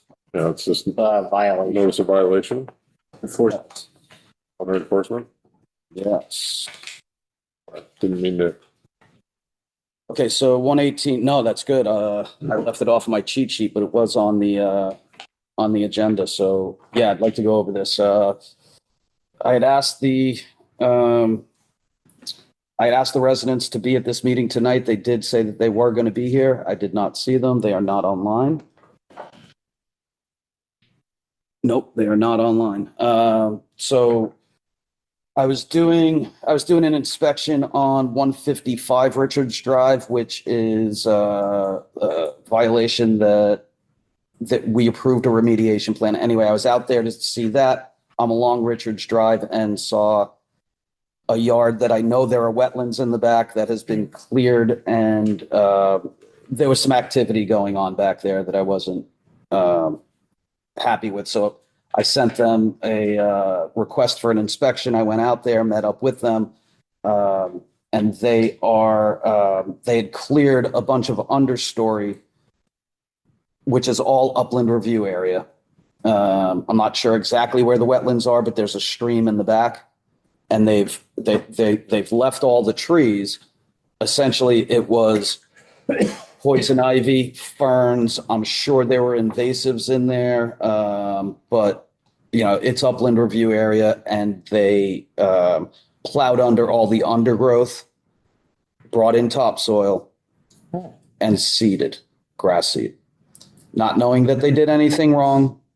But I did inform them to come here tonight to address the commission. They seemed like they were on board. I'm surprised they're not here tonight. Probably getting representation. Could be. But I did issue them a violation, so it is actively an active violation. They did respond to my letter, so I guess more to come. more to come. So yeah, I will reach out to them, see why they weren't at this meeting tonight. What is this blue structure in the picture? It's like a pool. All right, this was in your packet. It's in the last page. Yeah. That's a pool, isn't it? That's a pool. That's a pool. It's a pool. That's a pool, which is outside the upland review area. You could see where the resident is walking over there.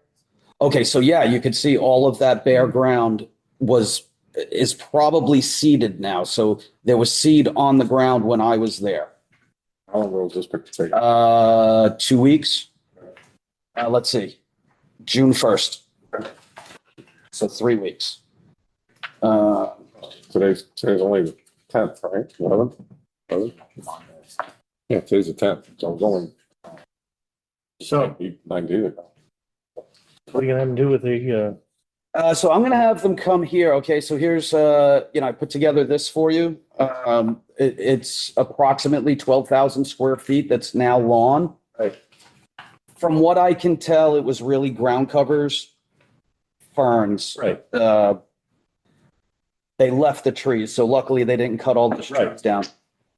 My approach to it, if the commission was comfortable with it, I would issue them a remediation plan. I would issue a remediation through agent-approved remediation. This is your call.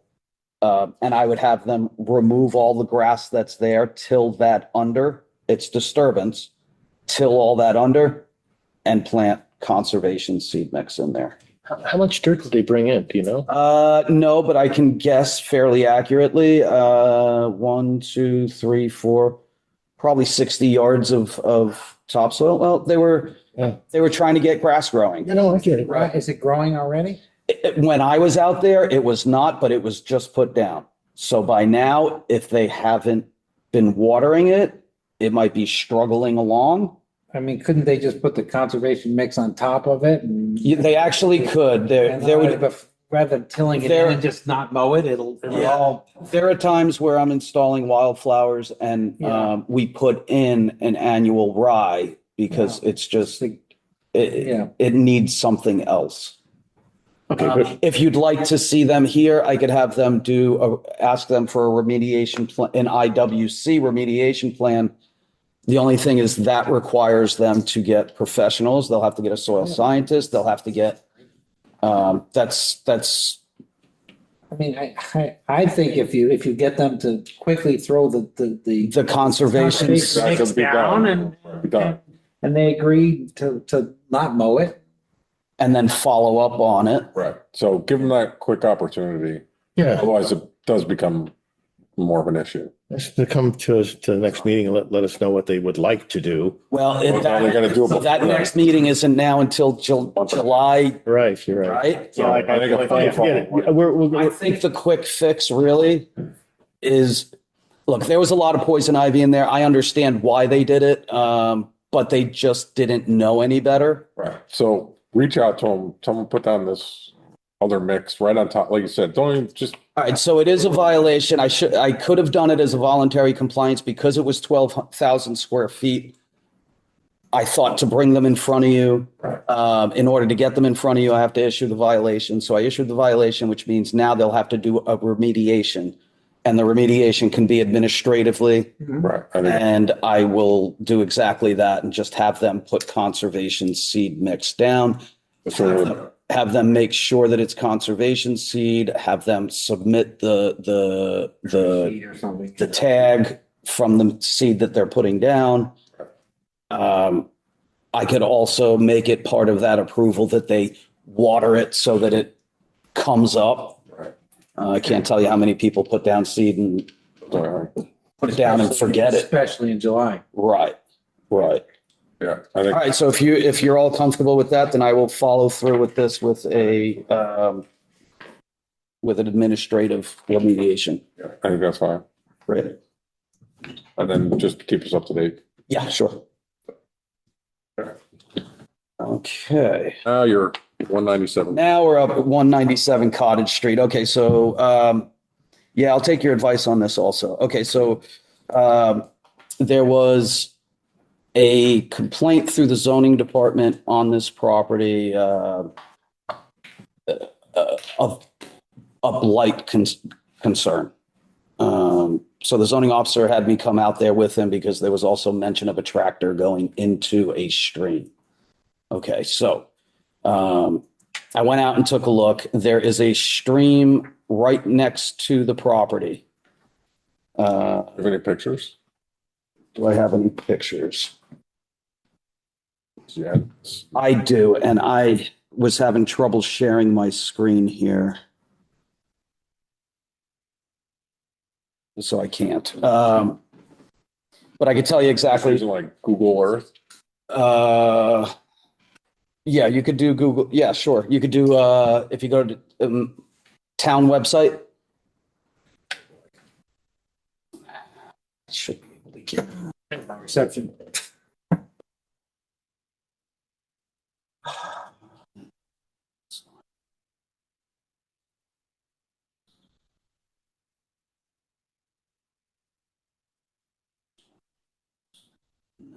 Do that. Something. Okay. So there's a stream that runs along the property. Okay, now she had cleared some brush, some within upland review area, and essentially what she did was she pushed all of this brush over toward the stream. Okay, so there were two piles of brush. We're not talking about a ton, but we're talking about a pile maybe 5 foot by 8 foot. Looking through that pile of brush, it's 90% multiflora rose, wild grapevine. The brush is from areas within the upland review area. So again, she did not realize what she's doing is she's trying to clean up the property. What I'd like to do with her is issue her a voluntary compliance to remove the piles of brush, replant it with conservation seed because underneath those piles might be bare soil now. So what I'd like to do with that is just do a voluntary compliance to move those piles of brush. It was nothing, and everything was, by the way, everything was cut off at the top, not dug out. So there wasn't ground disturbance. There was vegetation disturbance. But from what I could see, it was mostly wild grapevine that was like, growing up into the trees. So what I'd like to do with that is issue a voluntary compliance to get those piles out of there, explain to her where her limits are of the upland review area and what her regulations are that she has to follow. In addition to that, she has a real problem at the end of her driveway, okay, where it is a low spot and water puddles. It's a gravel driveway. It puddles. In the wintertime, it's a safety concern for her, and I could see that, okay? Again, without knowing, she dug a trench from the driveway 30, 40 feet to the water course, okay? So she's draining without having a permit. How big a trench? It is 30 feet long. It is 2 feet wide and 1 foot deep. With a shovel, a hand shovel? With a shovel. This is just to allow this. Just to allow the water to flow into this water course. I spoke with DPW, spoke with town engineer. Nobody's got an issue with it because that's exactly what you should do with it, which is exactly why that drainage trench is there. We're talking a very limited budget here, so this is why she's trying to do this herself. I would like to issue her, and she's mowing existing lawn that has been lawn for a very long time, right up near this water course. Okay, so there's the water course, then there's shrubs, okay, mostly covered in grapevine, but they're probably native shrubs under there, covered in grapevine, and then there's lawn. So she's mowing, which, it's existing lawn, that is maintenance, okay? I'm also going to present the argument that the trench is maintenance and a safety concern. So what I'd like to do is give her an as of right to maintain the mowing of the lawn and put that trench with gravel. So she was just going to leave this open trench. So what we had talked about was filling it with 3/4 inch gravel. So that actually cleans water before it gets to that water course. That's fair. That would be my approach. And I'm asking the commission. And then there was another thing that she was gearing up to do, which is filling in a big area of lawn to get it to pitch better because it kind of holds water. This is on the other side of the How driveway. much would you have to raise that section of driveway so it just didn't have water in it? If you raise you can't, it's right at the end of the street. It's right at the end of the street. So if you raise that section of The driveway, low puddle area is, yeah, the street's higher. oh, so It would, if you raise, Driveway arch behind the house? what's that? Does the driveway arch behind the house? Mhm. It's like, it hugs. The driveway comes up, houses over here, comes up and around the back, which is where they park. Yeah. Okay. Yeah. She is making big efforts to try to clean the place up because, she has had complaints. And she's, elderly. She dug a 30-foot trench. She has somebody living with her. I don't know what the situation is. She has a younger guy living with her. I don't think it's a family member. And he's been doing all of this work by hand. So when I said that they removed this brush, he's done it by hand, cutting and pushing. I don't know where, I didn't see any evidence of a tractor. So anyway, I told her if she wanted to raise any grades and bringing in material like that, that would require a permit.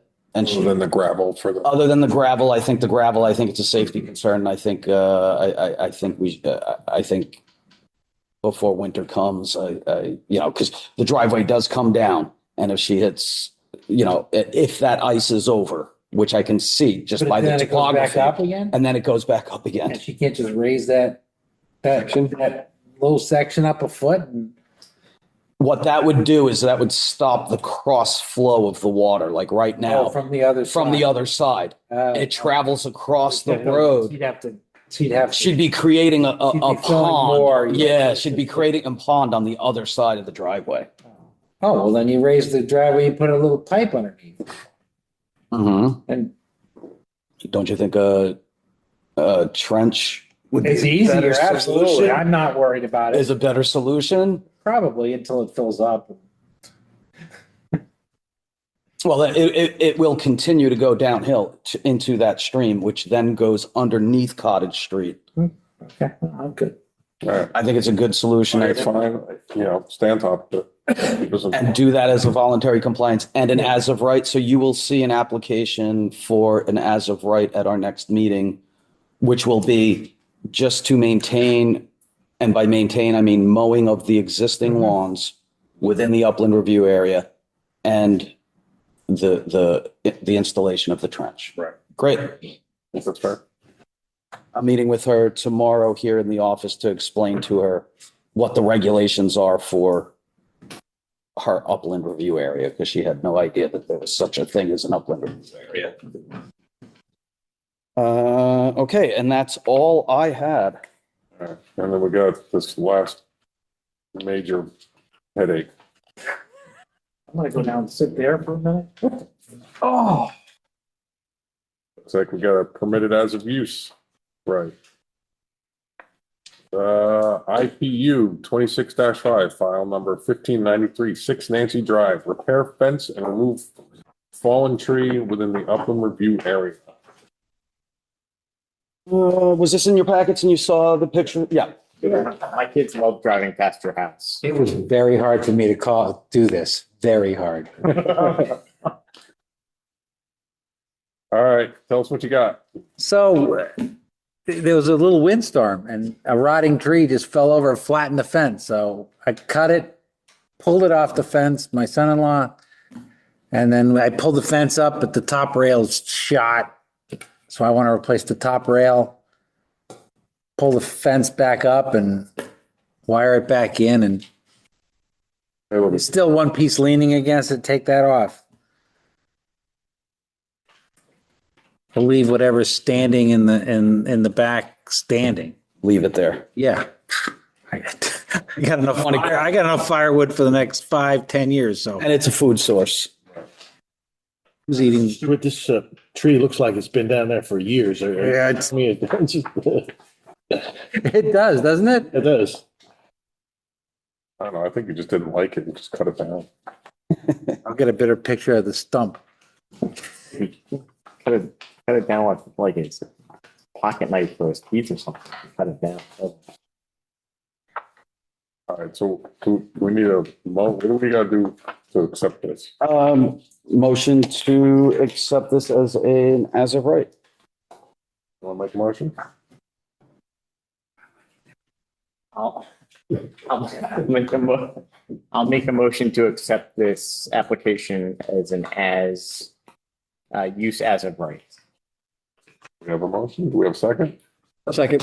Second, all in favor? Aye. Okay. That's it, that's good.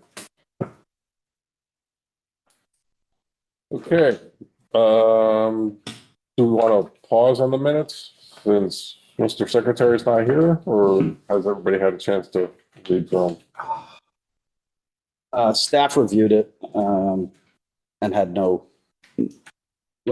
some corrections, but they were made. Did review. I'm gonna abstain since I wasn't here. I looked at it, they look fine. Okay, It's up to you guys. It's up to you whether you want to push it through tonight or wait till the secretary gets back. It doesn't have to go. It's procedurally, you don't need the secretary procedurally. Okay, well, whatever. You can. Take a motion. I make a motion to adjourn the meeting. No, Do that. Accept the minutes, accept the minutes. 5, May, I don't have it in front of me. 27. 7th. As stated, no corrections. Okay, we have a motion. No second. Second, all in favor? And one abstention. Two abstentions. Abstentions. Okay.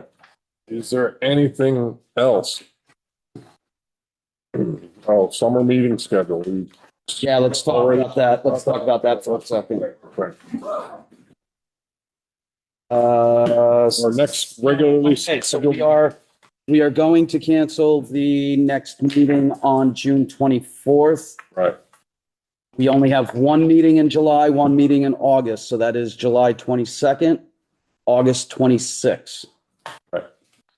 All right, and then come September, we jump back up to 2 meetings a month. Okay. 9th and the 23rd in September. October will be 14th and 28th. And then come November, December, we're back to 1. All right, Anything else? that is all. There's nothing left on the agenda. This meeting is adjourned.